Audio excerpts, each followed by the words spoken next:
Welcome to this very special edition of the KJ Masterclass Live, the show which ensures that you profit from your time spent here with experts, either through their industry insights, information, or simply learning from them.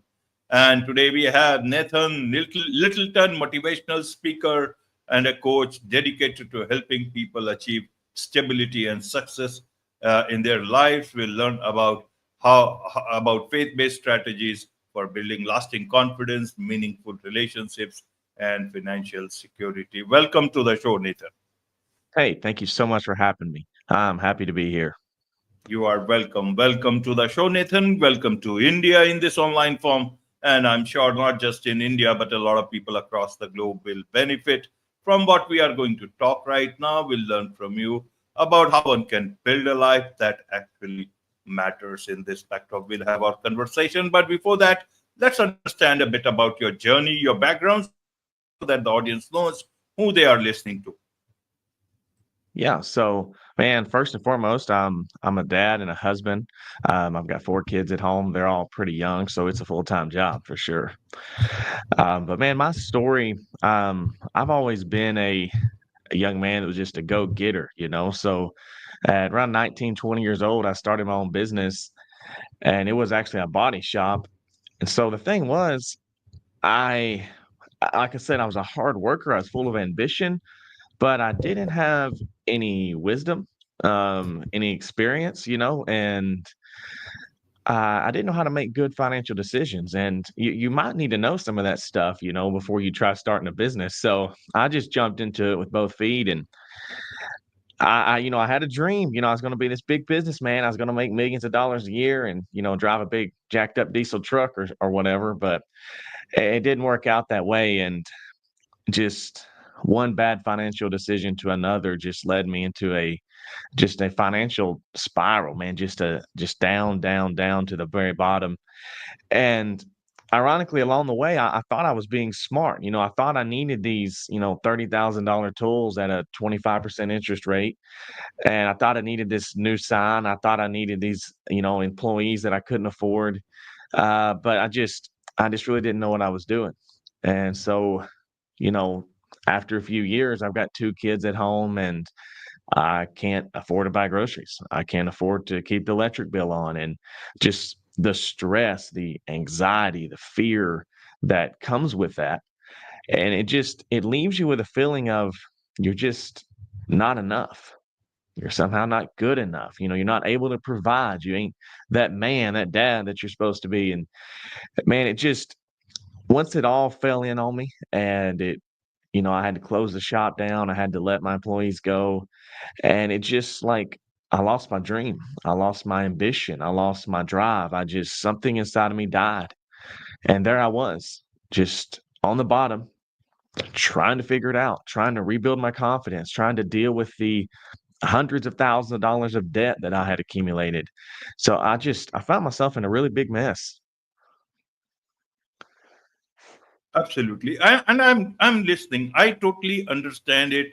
My story also was not very different from yours, so I totally understand it. But then, I want to understand for the audience and so many people. It's not about perhaps bad decision or a good decision. It's also about perhaps timing or whatever. Everyone has their own story, Nathan. So I want to understand, Right. how did this so-called business failure shape your life's direction? I don't call it failure in that sense. It gives a lot of lessons, and I don't want to use word called failure, because today you are helping a lot of people achieve, making sense of their life, making a life that matters. But I want to understand that how did that impact your life's decision going forward?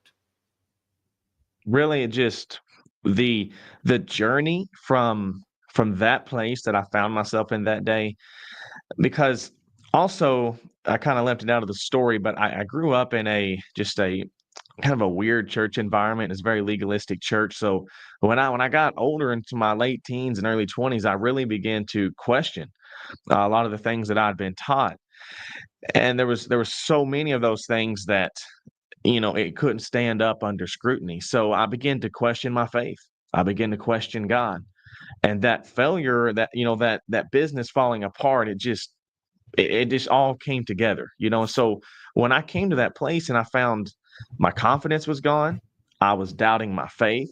There was all of these things. Obviously there was strain in my marriage, dealing with the stress and the anxiety of all those things. So it really that journey through that, when I began to rebuild that process and years, right, of coming out of that stuff and really finding myself, finding my identity, building a life that was strong, that was stable, full of purpose. Like that journey is what prepared me to do what I can do today. And looking back now, it's like it was the best thing that ever happened to me. God's hand was in it the whole time. I didn't know it. It wasn't fun. I wouldn't want to do it again, right? But God prepared me to be able to do what I can do today. And I give him the thanks for that. Absolutely, absolutely, Nathan. And that is where, it brings me to the next question. You see, I see this word called firm in the backdrop, and you have this coaching program. You are the founder of Firm My Life coaching program. So we'll talk. But I see these three words also there: strength, stability, purpose. Let's understand, how did you build up your strength? How did you get the strength to build things up and not let them all broken into pieces? You said about several things about your life at that point in time.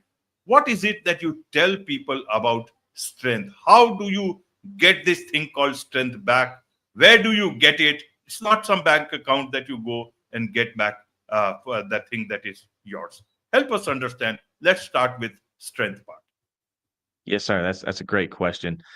There was two things in my life that brought me to this place, and is in the time of all that going on. I went through a season where I began to search for answers. I wanted to figure out how to get out of this mess. And I remember it was just one particular time I was off.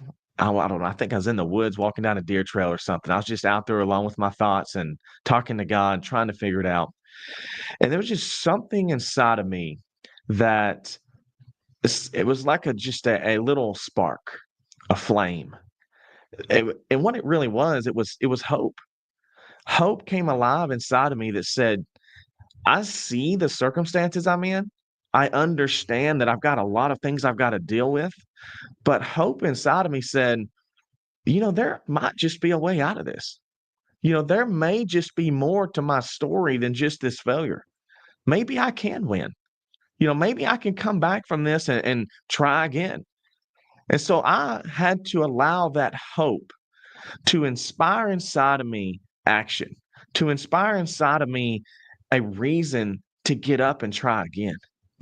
And what happened after that is, man, I went and I ended up with a little corporate job, and I was just making enough money to scrape by. I wasn't getting out in the hole I was in, but I was buying groceries, I was buying diapers. And I remember I began to listen to podcasts. Man, there's something about podcasts, isn't there? Just they're incredible. And I was listening to one. I was driving down the road going to work, and this guy came on. I'm not exactly sure who it was, but I think it was Jim Rohn. Maybe it was an older show that I was listening to. And he said these words. He said, "No one is coming to save you. Your life is your responsibility." And I'm telling you, that hit me like a ton of bricks, because I realized I've got this hope. I believe I can do something different, but I had to come to the place to realize it was up to me. Like, for me to build a life that was strong, for me to build a life that was stable, I was going to have to accept full responsibility for me. And it was time to stop blaming others. Where I could blame the government, I could blame inflation or taxes or my employees or my customers or my family, my friends, my church, whatever it was. But I realized it didn't matter whose fault, because it was my life and it was my responsibility. And really, when you come to that place, it's empowering, because you realize it is my responsibility. I can do something about it. I can change.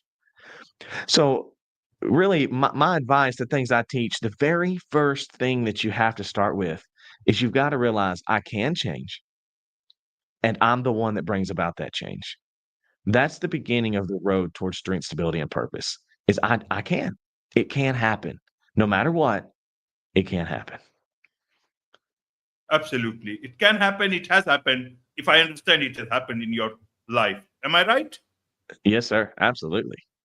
Absolutely. So help us understand the second word that I see it on your on your backdrop is this stability. What is this stability? How should we understand stability? How do you tell about stability to the people you talk to? Does Yeah. stability also mean complacency? Many people may take it as that. Or is it the foundation of doing bigger things? Help us understand in that backdrop, Nathan. Yeah. So when I talk about stability, for me, that ties back into firm. And what I mean by that is stability. I talk about a foundation, a solid foundation. And where this all kind of came about was in the Bible. Jesus talks about a story, and he tells a story rather of two builders, two types of people in this world. And he said both of these guys went and built a house. They built a life, right? They did something. But one of them built their house on the sand, and the other one built his house on a rock, on a firm foundation, on stability. And the story goes that storms came against both houses because in life, storms are always going to come. There's always going to be things that come our way that try to tear us down, that try to pull us down, that we just have to fight through and battle through. But the house that was built on the sand, it crumbled, it fell, it didn't have a foundation. But the house that was built on the rock stood the test of time. And I found that I'd built my life, my house, on a sand foundation, on something that couldn't stand those storms. And so as you begin to walk this road of building a life that is solid, that is strong, that's stable, you've got to build on something that will stand up against the test, the storms that's going to come your way. And there's four different things I talk about with firm. You see, firm is a acronym. The first letter is F, is for faith. I talk about having a relationship with God, getting to know God, learning how to hear his voice, learning how to allow him to guide you and lead you. I is for identity. Identity is really the what we think about ourselves, the way we see ourselves. It's our confidence, it's our belief. And you have to get that grounded. You have to understand that you're valuable, that you are worth something despite what's happened in your life, despite the things you've been through, that you've seen, experienced. You have to understand that, I am good enough. R is for relationships. Such an powerful thing in our life, man. Just, relationships have the ability to break us or make us, is how they say that. Like it influences so much. And the last one is money, because I found that without financial stability, there's no real true stability in life. Like you have to have these things together. So once you understand, I've got to have a foundation in my life. That's got to become the first most important thing. And when you build that foundation, then build that house.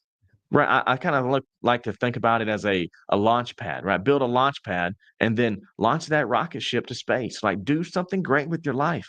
But first, take your time, build a stable, solid foundation, and then you can go forward from there. Absolutely. Absolutely. And now that brings me to the third word, purpose. You talk about purpose, you also talk about God given purpose. How should Yes. one look at purpose? Should it be my purpose or should it be God given purpose? How do I know whether it is my purpose or what I am doing is something that is God given purpose? Help us understand that part. Yes, sir. So there comes a point in your life where when you are moving forward and you begin to build that relationship with God in your life, that's part of that foundation part, then I believe that your purpose it becomes aligned with God's purpose. I kind of grew up with the idea that in order to follow God's purpose, you just kind of had to follow a certain list of rules. You be a good person, and you don't ever try anything big in your life. You don't take any risks, and that's not the way God is. Like I believe that God puts big dreams in your life. I believe that your dreams they're a preview. God's trying to show you just a little picture of what is possible for you.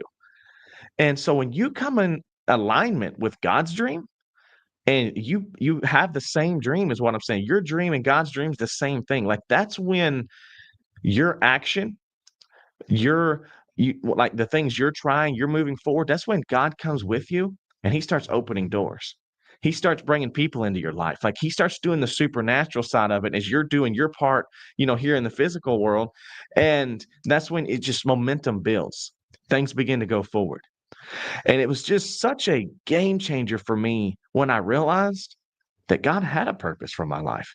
Like he had a plan through all this pain, through everything I was going through. He was going to turn it for my good. And because he had a plan for my life, that meant he had given me the tools, the ability I needed to fulfill that plan. So that ties right back into that self confidence and that self belief. And you understand God has a plan, and he's also given me the ability to follow that plan, to fulfill that plan. There's so many questions on, well, how do I find it? Or how do I know what God's purpose for my life is? And I feel like we really complicate that. And so here's the way I teach it, the simplest way. Look around you and find that one thing, that small thing that you can do right now. There's got to be people in your life. Maybe it's something to do with your career, your job. Maybe it's some kind of ministry. Maybe it's serving in your church. There's something in your life that you're able to do right now. And the Bible says that God orders our steps. So that means that little thing, that's step one. Later on, there's going to be something else, and then something else. And God will build you into your true calling over time. For me, I started teaching Sunday school with one student, a little 10 by 10 room in the back of the church, and I had one, maybe two students. That was step one. Eventually, I started teaching a group of students. I had several. Moved up to a bigger class. Then I started teaching a youth program, young adults. Then I started preaching sermons. I started, doing outreach into men restoration homes. And, it just grew and grew and grew. And then now here I am today.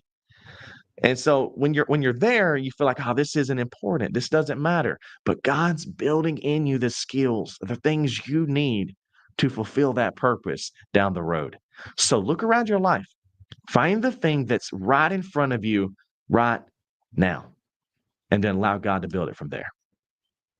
Absolutely. One last thing I want to understand is during tough times, people find even tough to, look at God and find it difficult to look at God in the same way earlier on it. And you're talking about that podcast you heard at that point in time is that your life is your responsibility. No one else is coming to save you. What about God? How should one God understand? One should understand God in the toughest of times. If God will not come to save me, nobody else, no human may come. But if God is also, I don't know whether God will come or not, because nobody knows about that. Or should we know that He is certainly watching everything that I am doing? Yeah, absolutely. It can be very hard to see him in those times. It truly can. And you just you just have to hold on, and you just have to allow God to pull you through those things. And eventually you're going to be able to look back, and you're going to be able to see where God walked with you. There's a story, this little guy tells this little story about, he said that he looked back and he saw that there was two sets of footprints. You may have heard this before, in the sand, and one was him and one was God. He said, then he saw a little space that there was only one set. And he said, God, you left me. You let me walk alone. He said, no, that's where I carried you. Those were my footsteps. I don't think I've ever told this on a podcast before, but when my business fell apart, man, everything crashed down. I let the guys go. I came back in that next Monday morning, and all that had happened on a Friday. Come back in that next Monday morning, I had a job or two I had to finish up and get out the door. And man, I was low. I was down. And I turned on a sermon. I found something on YouTube, this guy that I've been listening to for a little while off and on. So I just, I was like, man, this hit play. I need to listen to something while I'm working. And this guy got on, he started preaching a message. And at the end of that message, he was doing his little altar call, and he said, there is some men listening to this online, And you're asking God why he let your business fail. And he said, I'm here to tell you that he let this happen because he has bigger plans for you. And I was like, dude, that's crazy. That's unreal. Like, this has to be an old message. When was this preached? It was preached that last Friday, that very day that I shut that business down. And going through that was very hard. But then God gave me that little bitty sign that said, I know where you're at. I've got a plan. I'm working in your life. Just hold on, and I'm going to pull you through to the other end. That's what you got to do. You just got to hold on to him. Even if you can't see him, you can't feel him, you're not sure he's there. Trust me, he's carrying you. He's there. Just hold on through the storm. Absolutely, Nathan. Do you ever sometimes look back and see that all this was perhaps scripted and you only played a role to come to this point in time? Unbelievably, man.